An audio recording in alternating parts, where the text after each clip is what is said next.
Assalamualaikum warahmatullahi wabarakatuh. Di sini saya akan menjelaskan atau mereview 3 jurnal yang berkaitan dengan encoder dan decoder.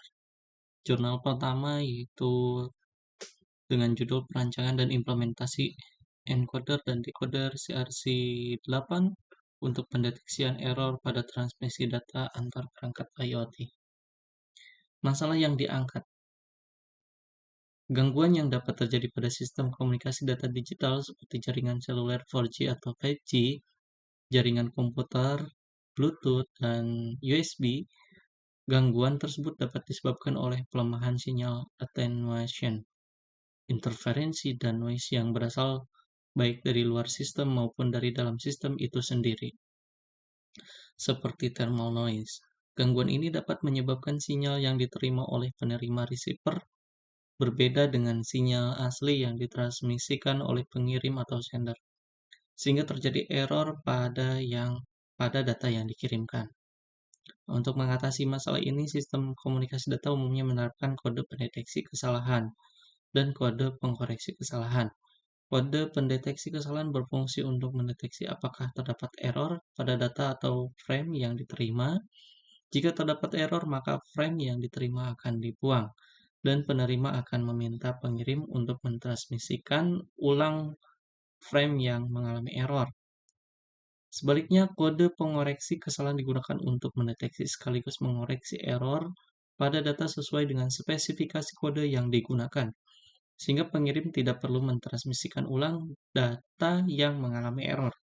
Kode pengkoreksi kesalahan umumnya diaplikasikan pada jalur komunikasi dengan delay yang signifikan atau memiliki bandwidth yang terbatas. Nilai inovasinya yang pertama, penggunaan CRC8. Pemilihan CRC8 sebagai metode untuk deteksi error menawarkan keseimbangan antara kompleksitas komputasi dan efektivitas dalam mendeteksi error, yang sangat penting dalam aplikasi IoT dengan sumber daya terbatas. Yang kedua, implementasi pada perangkat keras. Implementasi encoder dan decoder CRC pada perangkat keras seperti Arduino Uno R3 dan DF Arduino Duemilanov 328 menunjukkan aplikasi praktis dari penelitian ini dalam lingkungan nyata yang memungkinkan pengujian dan verifikasi konsep dalam skenario aplikasi IoT. Yang ketiga, metode perhitungan CRC. Penelitian ini mengimplementasikan perhitungan nilai CRC secara serial menggunakan tabel lookup, yang merupakan pendekatan efisien dalam hal penggunaan memori dan waktu komputasi. Ini sangat relevan untuk perangkat IoT yang memiliki keterbatasan sumber daya.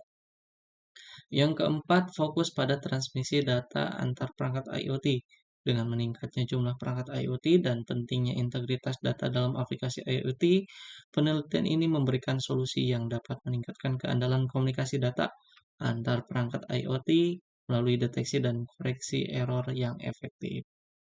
Kemudian hasil dan manfaatnya dari penelitian ini menunjukkan bahwa implementasi CRC8 encoder berhasil dilakukan pada perangkat Arduino Uno R3 dengan menggunakan metode tabel lookup untuk perhitungan nilai CRC secara serial. Implementasi ini memungkinkan deteksi error yang efektif pada transmisi data antar perangkat, khususnya dalam konteks perangkat IoT yang memiliki sumber daya terbatas. Manfaatnya dari penelitian ini yang signifikan, terutama dalam meningkatkan keandalan komunikasi data antar perangkat IoT.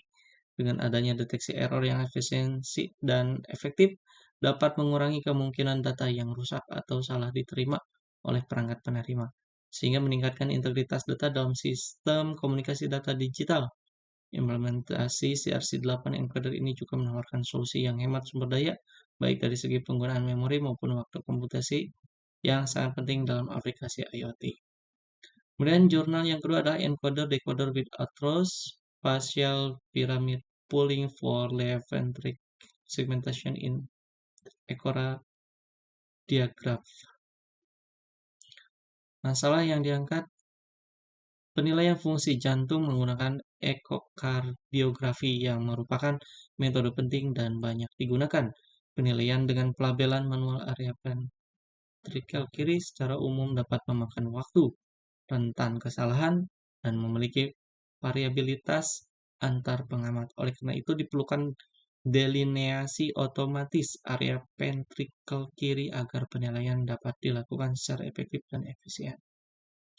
Nilai inovasi pengembangan model deep learning berbasis encoder-decoder untuk segmentasi ventrikel kiri dalam ekokardiografi yang menggunakan encoder CNN unit yang efektif dan dikombinasikan dengan decoder DeepLab-P3+ yang memiliki kinerja efisien dan mampu menghasilkan hasil segmentasi yang lebih tajam dan akurat.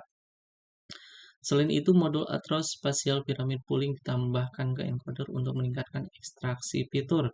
Model yang disusulkan memberikan hasil yang lebih baik dibandingkan dengan model unit DeepLab P3+ dan DeepLab P3 dengan menghasilkan koefisien kesamaan dadu sebesar 92,87%. Ini menunjukkan inovasi dalam peningkatan kinerja untuk segmentasi ventrikel kiri dengan menggabungkan kekuatan dari dua arsitektur deep learning yang berbeda untuk mencapai hasil yang lebih akurat dan efisien dalam penilaian fungsi jantung menggunakan ekokardiografi. Hasil dan manfaat dari penelitian ini adalah pengembangan model deep learning berbasis encoder dan decoder untuk segmentasi vertikal kiri dalam ekokardiografi yang menghasilkan koefisien kesamaan dadu similarity coefficient sebesar 92,87% ketika diuji menggunakan data tes Econet Dynamic. Model ini menggabungkan encoder dari unit dengan decoder dari DeepLab P3+, kemudian menambahkan modul Atros Spatial Pyramid Pooling ke encoder untuk meningkatkan ekstraksi fitur pada objek yang bervariasi selama siklus sistol dan diastol jantung. Hasil ini menunjukkan peningkatan kinerja dibandingkan dengan model unit DeepLab P3+ dan DeepLab P3 dengan model yang diusulkan menghasilkan performa terbaik dengan jumlah parameter yang paling sedikit. Manfaat dari penelitian ini adalah pengembangan model yang dapat digunakan sebagai alat untuk penilaian fungsi jantung yang lebih efektif dan efisien. Dengan kemampuan untuk secara otomatis mendelineasi area ventrikel kiri, model ini dapat membantu dalam penilaian fungsi jantung dengan mengurangi waktu yang diperlukan, mengurangi kesalahan dan variabilitas antar pengamat yang sering terjadi dalam penilaian manual atau semi-otomatis. Ini sangat penting dalam praktik klinis karena penilaian fungsi jantung yang akurat dan cepat dapat meningkatkan hasil efisien dengan memberikan informasi yang diperlukan untuk pengambilan keputusan terapeutik yang tepat. Kemudian jurnal yang ketiga adalah analisis kinerja encoder konvolusi dengan parameter Bayer dan SNR menggunakan MATLAB. Masalah keamanan dan kesalahan data selama proses transmisi yang disebabkan oleh sinyal suara yang tidak diinginkan, noise, interferensi, cacat, distortion, dan redaman attenuation.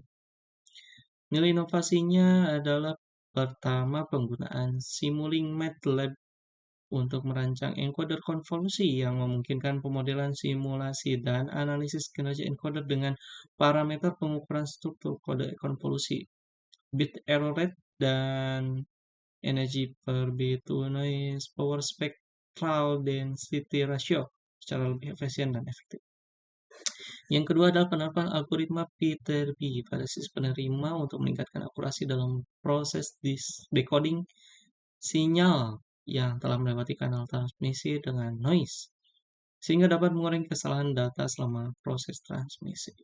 Yang ketiga adalah penggunaan berbagai rate pada struktur trellis encoder konvolusi rate 1/2, rate 1/3, dan rate 2/3. Dan simulasi pengaruhnya terhadap kinerja sistem komunikasi dalam hal BER dan IB atau MO, memberikan wawasan tentang bagaimana struktur kode konvolusi dapat dioptimalkan untuk berbagai kondisi kanal transmisi. Yang keempat, implementasi dan pengujian algoritma Peter-B pada platform LabVIEW menunjukkan adaptasi teknologi decoding dalam lingkungan pengembangan yang berbeda, yang memperluas aplikabilitas dan pemahaman tentang kinerja algoritma Peter-B dalam berbagai konteks sistem komunikasi. Yang kelima adalah analisis kinerja EPMC OCAM menggunakan kode konvolusi yang menawarkan perspektif baru dalam meningkatkan efisiensi spektrum dan kinerja sistem komunikasi melalui penggunaan teknik modulasi dan pengkodean yang canggih.